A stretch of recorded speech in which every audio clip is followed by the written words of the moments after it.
Fala galera, eu sou o professor Asley de Sociologia e sejam muito bem-vindos ao XP Resolve. Aqui nós vamos simplesmente gabaritar todas as questões com você de 2009 até hoje na prova do Enem. No vídeo de hoje eu tenho uma questão muito importante, prática, mas muito importante para a estrutura da prova do Enem. Na verdade, é um dos seus alicerces.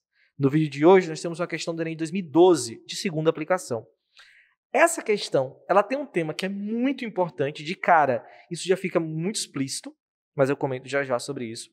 Mas assim, ela consegue trazer com uma sutileza muito importante, principalmente naquela dinâmica da correria, não vou nem chamar de correria, mas tentar ser mais ágil na resolução de questões.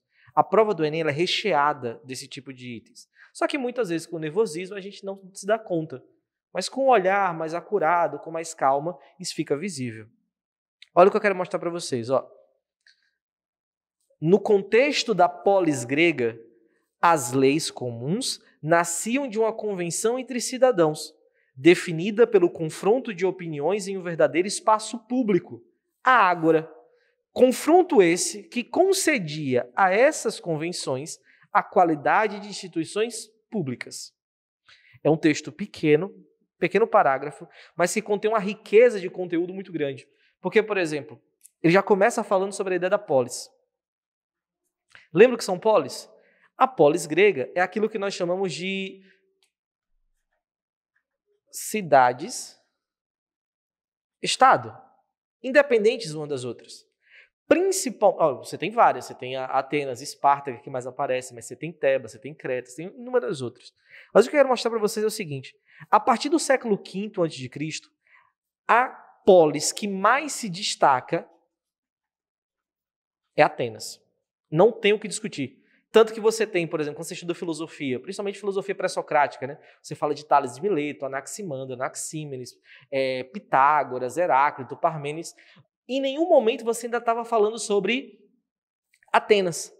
A virada de jogo de Atenas na filosofia, que é o que começa a filosofia clássica, por exemplo, sofistas, Sócrates, Platão, Aristóteles e tal, isso só acontece exatamente no momento em que Atenas desenvolve uma das suas grandes sacadas na história da humanidade, que é um negócio chamado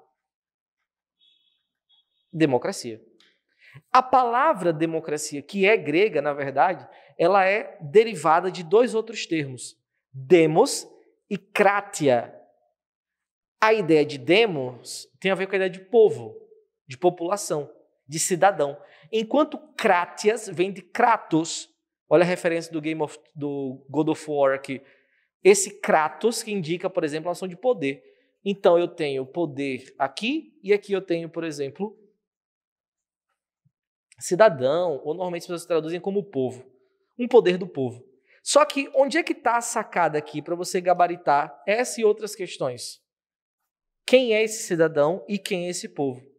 Na sociedade ateniense clássica, era considerado povo ou cidadão aquele, por exemplo, porque cidadão é aquele que habita a cidade.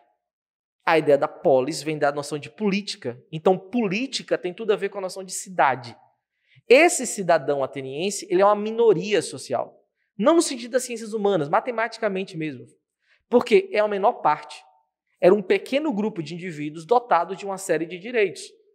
Homens maiores de idade, com posses, não podia ser estrangeiro, não podia ser escravo.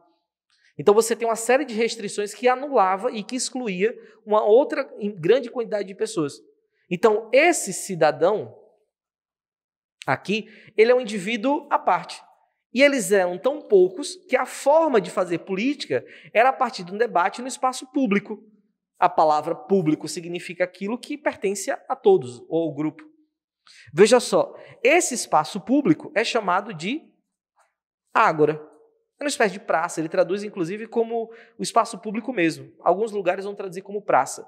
Esse espaço público onde se debate, onde se constrói, onde se procura, através da política, encontrar o consenso. Então é nesse sentido que você tem, e agora olha só o comando, ó. No texto está relatado um exemplo de exercício da cidadania associado ao seguinte modelo de prática democrática. Que prática democrática é essa? A democracia direta.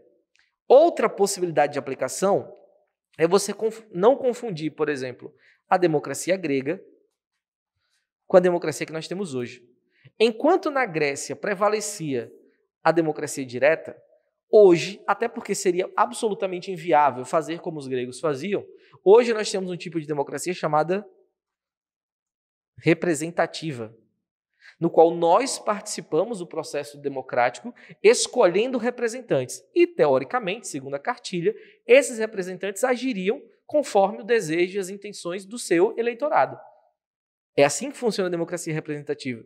Então, veja, daqui eu já anulo esse modelo, porque eu não posso marcar representativa associada à Grécia Antiga. Tudo bem? Sindical tem tudo a ver com o movimento operário, tem a ver com a cidadania, de certa forma, mas é um outro contexto completamente diferente. Socialismo também não estaria associado à democracia, e corporativista é outro cenário que nem se enquadra, por exemplo, na Grécia Antiga. Portanto, Grécia Antiga, ágora, democracia. Era um modelo de democracia conhecido como democracia direta. Beleza? Esse é o nosso gabarito. Estou ficando por aqui. Até logo. Valeu!